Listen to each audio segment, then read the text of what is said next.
Imaginez un monde où l'insuffisance rénale était synonyme de mort certaine. Nos reins filtrent les déchets de notre sang. Lorsqu'ils sont défaillants, les toxines s'accumulent, entraînant une maladie potentiellement mortelle appelée urémie. L'hémodialyse agit comme un rein artificiel, éliminant les déchets et l'excès de liquide du sang. Elle offre une véritable bouée de sauvetage à des millions de personnes souffrant d'insuffisance rénale. L'hémodialyse consiste à dévier le sang du patient vers une machine. Cette machine contient un filtre spécial appelé dialyseur. Le dialyseur élimine les déchets et l'excès de liquide. Le sang purifié est ensuite renvoyé dans le corps du patient. Le développement de l'hémodialyse a été un long et difficile parcours.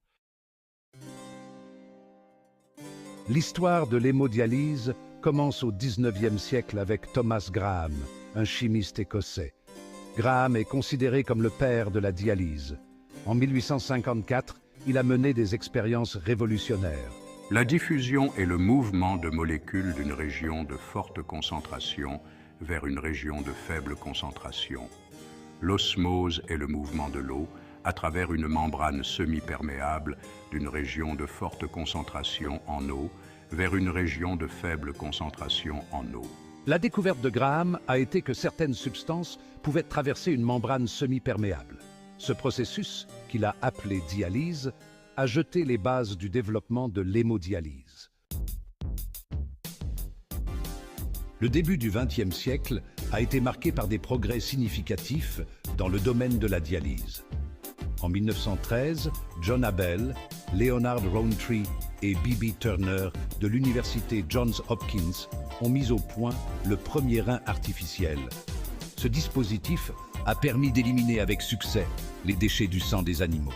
En 1924, j'ai construit un appareil qui utilisait des tubes de collodion comme membrane semi-perméable. L'appareil a été utilisé pour traiter un patient atteint d'urémie. Bien que rudimentaire, il a démontré le potentiel de la dialyse chez l'homme.